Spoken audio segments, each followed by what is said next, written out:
ఈరోజు నేను క్యాలీఫ్లవర్ టమాటా కర్రీ చేస్తున్నాను. ఇది గుంటూరు స్టైల్లో చేస్తున్నాను అనమాట. ఎందుకంటే మాది గుంటూరు కాబట్టి. మరి ఇది రైస్లోకి చపాతీలోకి సూపర్గా ఉంటే సూపర్గా ఉంటుంది. ఒకసారి మీరు కూడా ట్రై చేయండి. క్యాలీఫ్లవర్ పెట్టుకొని కొంచెం నీళ్లు పోసుకోవాలి. ఇలాగా కొంచెం నీళ్లు పోసి ఈ వేడయ్యాక వీటిలో ఈ క్యాలీఫ్లవర్ వేయాలన్నమాట. ఎందుకంటే దీనిలో ఏదైనా డస్ట్ ఉంటే మొత్తం పోయి నీట్గా వస్తుంది. తర్వాత అవి వడగట్టుకొని కర్రీ చేసుకోవాలి. చెప్పండి, ఇలా టమాటా ముక్కలు, ఎర్రగడ్డ ముక్కలు, పచ్చిమిరపకాయలు, కొత్తిమీర, కరివేపాకు ఇలా రెడీ చేసి పెట్టుకోవాలి. దీనిలో ముఖ్యంగా మనం వేయాల్సింది అల్లం పేస్ట్ అండి. ఈ అల్లం పేస్ట్ని మా పాప తయారు చేసిందండి. దీనిలో అల్లము, తెల్లగడ్డ, పసుపు, ఉప్పు వేసి మిక్సీకి వేసి ఇలా సేవ్ చేసి పెట్టుకుంటే, ఫ్రిడ్జ్లో పెట్టుకుంటే ఇది 3 months వరకు చాలా బాగుంటుంది. మీరు కూడా ఒకసారి ట్రై చేయండి. దీన్ని ఎంత బాగా ఉడికిపోయినాయో ఇంకా చాలు, కొంచెం మగ్గితే తీసేయచ్చు. ఇవి ప్యాన్ లో 1, 2 స్పూన్లు ఆయిల్ వేసాను. కొంచెం ఆయిల్ వేడెక్కాక ఆవాలు, జీలకర్ర, పచ్చనిపప్పు, తాలింపు గింజలు వేసాను. కొంచెం మగ్గినాక కరివేపాకు వేసి వెంటనే ఎర్రగడ్డలు వేయాలన్నమాట. ఎర్రగడ్డలు, పచ్చిమిర్చి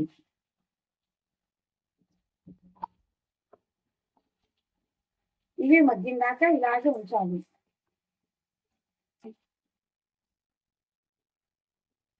ఓకే, చక్కగా మగ్గిపోతాయి. ఇదిగోండి, ఈ అల్లం పేస్ట్ వేసి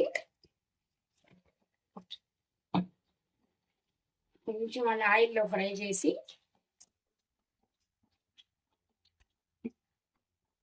వెంటనే ఈ టమాటా ముక్కలు వేయాలన్నమాట. ఇప్పుడు ఎర్రగడ్డలు, టమాటాలు, పచ్చిమిరపకాయ అన్నీ ఫ్రై అయిపోయినాయండి. ఇంక వీటిలో ముక్కలు వేయాలండి. ఇలా వేసినాక దీని మీద కొంచెం కొత్తిమీర చల్లాలి. ఇలాగా కొత్తిమీర చల్లి అప్పుడు లాస్ట్లో కారం వేయాలన్నమాట. ఎందుకంటే ఫస్టే కారం వేస్తే అవన్నీ ఉడకవు అన్నమాట చక్కగా. ఇప్పుడు కొంచెం కారం, ఎందుకంటే పచ్చిమిర్చి వేసాం కదా, అందుకని కొంచెం కారం వేసి వీటిని ఇలా తిప్పితే 1-2 నిమిషాలు మగ్గనిస్తే ఇప్పుడు దీనిలో ఒక చిన్న గ్లాసు, టీ గ్లాస్ వాటర్ పోసుకుంటే గ్రేవీ వస్తుందండి. ఇప్పుడు చూడండి, 10 minutes అయిపోయింది. మూత తీసాను. చూడండి ఎంత చక్కగా ఉడికిపోయింది. గ్రేవీ ఉంది. ఇలా ముక్క నంచుకొని, ఇలా క్యాలీఫ్లవర్ ముక్క నంచుకొని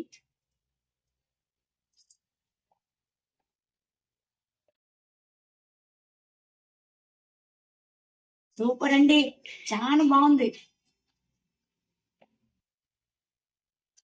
మరి ఈ కర్రీ మీకు నచ్చితే మీరు కూడా ట్రై చేసి ఎలా ఉందో నాకు కామెంట్ పెట్టండి. చాలా బాగుందండి, చాలా అంటే చాలా.